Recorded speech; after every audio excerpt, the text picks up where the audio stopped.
Kembali di Sapa Indonesia Pagi, saudara, tadi sebelum jeda saya tanyakan ke kuasa hukum Saka Tatal, Bung Krisnamurti, begitu, tanpa bermaksud untuk mendahului Mahkamah Agung ini memutus ditolak atau diterimanya PK Saka Tatal, tapi jika pun diterima begitu, ini saya yakin 7 terpidana lain yang saat ini masih menjalani hukuman di penjara juga mengintip. Jika memang diterima, ya mereka juga punya kans yang sama untuk diterima jika mengajukan PK. Sejauh ini ada komunikasi dengan kuasa hukum atau pihak terpidana lainnya yang masih menjalani hukuman, Bung Krisnamurti? Sejauh ini kami tidak ada berkomunikasi, Mas, dengan 7 terpidana lainnya. Ya kan, ya. Cuman apakah mereka masih boleh PK atau tidak? Karena kan kami dengar bahwa mereka sudah mengajukan gerasi. Mungkin bisa ya kan minta pencerahan dari Prof. Ibnu seperti apa gitu. Oke, tidak ada komunikasi, tapi ini juga sepertinya akan jadi celah begitu bagi para terpidana lain bisa berupaya juga untuk mengajukan PK. Bukan begitu ya, Prof. Ibnu? Ya. Iya, jadi 7 terpidana masih punya kesempatan, Mas, kita. Karena PK itu bukan upaya hukum, gerasi bukan upaya hukum. Gerasi itu sebagai bentuk ampunan, ampunan kepada raja. Jadi kalau toh diputus gerasi itu sebagai mengurangkan hukuman ataupun membebaskan. Tapi membebaskan secara fisik, bukan membebaskan sifat melawan hukumnya. Ini yang harus dipahami. Jadi kalau gerasi loh ya, bebas, tapi terhadap sifat melawan hukum masih melekat. Tapi kalau PK bebas berarti sifat melawan hukumnya sudah dihilangkan. Oke. Ini yang sama-sama dinanti, apakah mereka juga mengajukan kalau memang ada gerasi tapi sifat melawan hukumnya tidak hilang, tapi kalau mengajukan PK begitu sifat melawan hukumnya akan hilang. Nah, akan diajukan atau tidak tergantung, memang saya melihatnya dari sidang PK-nya Saka Tatal kalau saya melihatnya. Hal lain, Prof. Ibnu, kita flashback ke sidang tahun 2017. Yang saat ini juga akhirnya banyak dipertentangkan dalam sidang PK-nya Saka Tatal. Saya melihat kalau dari rentetan fakta begitu yang diungkap di sidang PK begitu ya, belum lagi dalam keterangan-keterangan yang muncul pada sidang pra-peradilan Peggy Setiawan, ini ada kesalahan prosedur dalam penyidikan, ada juga kesalahan sepertinya miss dalam penuntutan jaksa pada saat sidang 2017 dan salah memutuskan pada saat pengadilan negeri tahun 2017 memutuskan 8 terpidana. Ada salah sidik, salah tuntut, salah putus, begitulah kalau bisa dibahasakan kira-kira. Kira-kira kalau begini dan ditambah nanti PK Saka Tatal misalnya dikabulkan, akan nggak ada semacam sanksi begitu atau teguran yang diberikan kepada mereka-mereka yang salah sidik, salah tuntut dan salah putus ini, Prof? Ya. Gini Mas Radi, kita juga harus objektif ya, memotret 2016 dengan memotret 2024 suatu yang berbeda. 2024 kan kita kaji secara optimal, kan gitu kan. 2016 sudah 8 tahun. Kemungkinan yang terjadi tidak berdasarkan saintifik itu bisa dimaklumi. Dalam artian memang mungkin sudah jadi. Tapi ketika potret yang sekarang kita harus lengkap, saintifik ABCD harus lengkap. Ini harus kita maklumi. Tapi peristiwa ada. Pertanyaannya apakah peristiwa hukum atau bukan? Karena sudah ada korban meninggal. Oke, sekarang yang kedua, terkait dengan proses. Kalau memang sejak awal ada suatu keliru, ini kan memang pertanyaannya saksi-saksi yang lain kemarin yang disampaikan itu berontak semua kan. Berontaknya satu, karena situasi dalam keadaan si penyidik juga seperti itu. Dalam konteks hukum, kesesatan dari penyidik, penuntut umum, peradilan, itu kalau memang nanti terjadi, ini suatu yang luar biasa. Penyidik berarti tidak profesional. Kan itu pendekatan konsep dalam istilah hukum itu bukan lagi pendekatan akusatur, tapi sejak 2006 aku inquisitur sebagai objek, kamu harus ngaku, dipaksa dan sebagainya. Kemudian juga di penuntut umum, apakah pada waktu itu penuntut umum tidak ada suatu koordinasi yang matang? Karena yang bertanggung jawab adalah penuntut umum, gitu. Yang terakhir hakim. Ada 2 dimensi, Mas, saya melihatnya. Kalau pengadilan Cirebon ketika 2016 itu memutus dengan situasi yang keadaan gamang, wah itu sangat terlalu, seumur hidup loh ya. Putusan seumur hidup itu suatu yang luar biasa karena menyangkut nasib orang. Tapi kalau dia melihat sebagai bentuk yang serius ketika ada suatu pembunuhan, bisa membuktikan, ada bukti, ada saksi, kemudian kualitas lukanya, karena kualitas luka itu sebetulnya yang menentukan berat ringannya. Kalau memang lukanya ringan, itu agak ringan. Tapi kalau lukanya berat, misalkan patah berapa, itu berat. Lah, disinilah dimensi yang kita orang nggak tahu. Apakah karena carut marutnya itu, ataukah karena hakim juga melihat dimensi korban yang begitu seperti yang sangat tidak manusiawi, sehingga sampai diputus seumur hidup. Lah, dalam konteks itu, apakah ada sanksi? Ya tergantung. Polda bagaimana penyidik ketika itu. Jaksa juga menyidik pasal itu, kan ada lembaga sendiri. Polda ada Irwasum, jaksa ada pengawasan, hakim juga ada Mahkamah Agung. Nah, inilah saya kira juga masing-masing lembaga itu sebagai sinergis harus mengkontrol, baik dari kejaksaan, baik dari Mahkamah Agung, dari kepolisian terhadap kasus ini. Apakah betul separah ini? Apakah memang tidak? Ini saya kira sebagai evaluasi objektif dari penegak hukum, dari penyidik sampai pada Mahkamah Agung. Nah, satu hal lagi, ketika ini sudah putus di tahun 2017, ada rentang waktu yang cukup panjang hingga tahun 2024, katakanlah 7 tahun begitu. Sebelum munculnya film ya yang sempat meramaikan kasus ini juga, kasus Vina begitu. Nah, dalam rentang 7 tahun saya sempat berbincang juga dengan mantan Kapolda Jawa Barat, Irjen Polisi Purnawirawan Anton Carlian yang pada saat itu dalam peralihan masa jabatan Kapolda Jawa Barat dari yang sebelumnya, dan mengatakan bahwa sebelum Kapolda sebelum dirinya ini tidak menganggap kasus ini sebagai prioritas karena sudah dianggap putus, tidak ada apa-apa, normal-normal saja. Tapi di satu sisi ada 8 terpidana yang dihukum, termasuk Saka Tatal.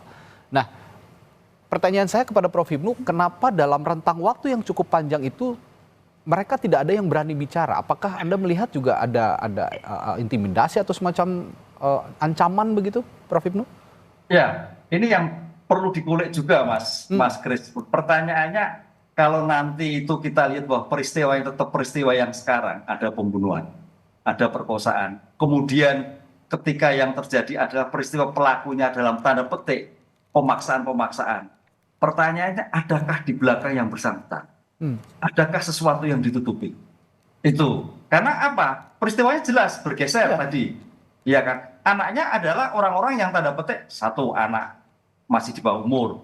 Kemudian juga dalam petik orang-orang yang tidak memerlukan punya peran. Tapi pertanyaannya, kenapa hakim berani menjatuhkan seumur hidup, Mas? Ini sesuatu yang sangat kontradiktif. Kalau ragu-ragu ketika itu, hakimnya nggak menjatuhkan seumur hidup. Dan tidak ada resistensi yang begitu kuat begitu, Prof, kira-kira pada saat itu. Ketika ada putus kan biasanya tidak sesuai dengan fakta, sesungguhnya ada resistensi yang luar biasa. Baik dari pihak keluarga ataupun terpidana begitu. Tapi sepertinya landai-landai saja begitu pada saat itu. Ini bagaimana Anda melihat fenomena ini?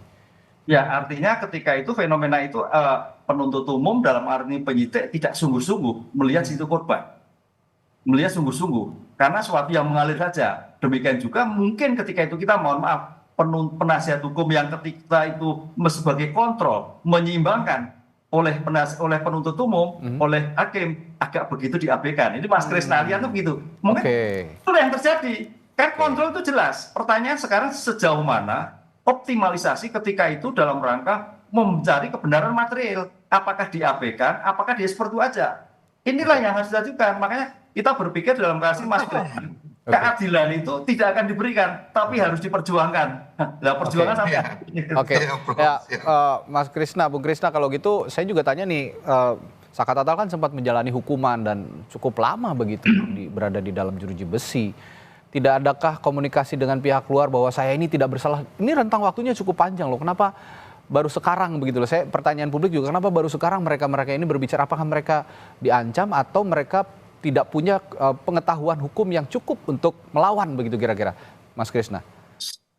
Kalau melihat peristiwa 2016 saya bertanya kepada pengacara yang lama, lalu apa sih yang sudah dilakukan? Mereka semua sudah juga melakukan hal-hal yang mereka tempuh untuk memaksimalkan pembelaannya. Tapi semua juga diabaikan, Mas. Tidak ada yang diakomodir satupun. Jadi peristiwa ini kan bahwa pertama kita lihat ya, urgensinya apa? Penyidik ini sudah mempersiapkan disumpahnya Dede dengan air, bahwa sudah dipersiapkan untuk tidak datang di pengadilan. Kemudian kami melihat bahwa adanya sebuah peristiwa ini yang dari 351 disangkakan oleh polisi berkasnya Saka Tatal, tiba-tiba pada saat itu kami lihat berkasnya di 2016, di media pun juga ada, sudah dilontarkan. Kenapa jaksa penuntut merubah itu menjadi 340? Ini urgensinya apa gitu loh kan, urgensinya apa? Nah, kami sih sampai saat ini masih berkeyakinan Mas, kan melihat 5 terpidana yang lain, kan termasuk Saka Tatal ini dari SDM-nya bukan merendahkan, kan kita bisa melihat SDM-nya seperti apa. Mereka ini kuli bangunan, mampukah mereka merangkai peristiwa merekayasa adanya sebuah pembunuhan, pemerkosaan ini menjadi peristiwa kecelakaan dari polsek dari lokasi di belakang showroom menuju ke flyover itu 1 kilo loh Mas. Terus lalu mereka setelah melakukan pemerkosaan, apalagi Vina dalam keadaan naik, diperkosa 11 orang, dirapihin lagi, pembalutnya dirapihin lagi supaya tidak berceceran, dinaikin lagi celananya, lalu digotong lagi, mereka dibawa lagi menuju ke flyover itu 1 kilo loh. Saya tidak yakin dengan kemampuan mereka tuh mampu merekayasa peristiwa satu pembunuhan, satu pemerkosaan ini menjadi satu kecelakaan dirangkai oleh mereka. Saya nggak yakin Mas dengan melihat SDM mereka, bukan merendahkan gitu. Oke. Terakhir kalau begitu Bung Krisna, dengan semua rangkaian sudah dilakukan, dijalankan gitu ya, apapun putusannya, ada yang ingin Anda sampaikan ke publik terkait status PK-nya Saka Tatal ini? Upaya hukumnya sudah kita jalankan, artinya bahwa untuk merehabilitasi nama baiknya Saka melalui jalan satu-satunya adalah peninjauan kembali. Jadi apapun opini yang di luar menganggap bahwa ini perubahan dari pembunuhan, pemerkosaan bergeser menjadi kecelakaan, silakan mereka berpendapat. Lalu lawyer-lawyer yang di luar yang mendampingi keluarga ini, mereka punya perspektif pandangan hukum yang lain, silakan. Tapi mereka kan juga sudah diwakilkan oleh jaksa penuntut. Jadi harapan kami kalau ada peristiwa kekhilafan hakim ini, yang hanya bisa menganulir adalah Mahkamah Agung. Dan kami berharap itu semua dapat dianulir judek fakti, judek juris, dan sebagian judek fakti pun ketika 2016 itu peristiwanya dapat dianulir nanti di Mahkamah Agung. Baik Mas, gitu aja. Dan yang terpenting Saka Tatal jika memang nanti dikabulkan bisa menjalankan hidupnya dengan normal kembali tanpa ada stigma-stigma negatif, menjalankan aktivitas, bekerja dan sebagainya dengan nyaman begitu ya kira-kira. Iya, betul. Baik. Terakhir Prof Hipnu, biasanya Prof kalau sidang PK begini setelah sidang selesai di pengadilan begitu dibawa ke MA berapa lama putusnya Prof biasanya? Ya, kalau menurut ketentuan 30 hari harus 30 hari ya. 30 hari. Makanya di sini hari ini berarti 30 hari ke depan.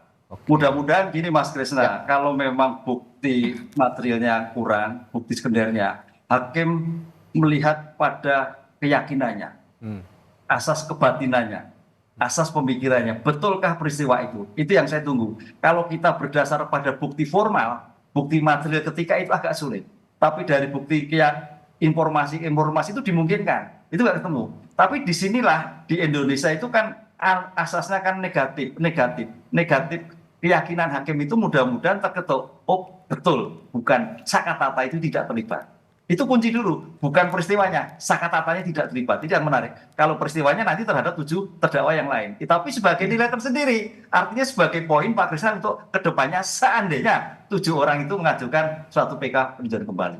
Oke, jadi kuncinya kalau menurut Prof Hipnu, kendati saat ini bukti material minim begitu ya, tapi ada faktor keyakinan hakim, kebatinan hakim yang bisa memicu dikabulkannya PK Saka Tatal di Mahkamah Agung. Begitu ya kira-kira Prof Hipnu ya. Betul.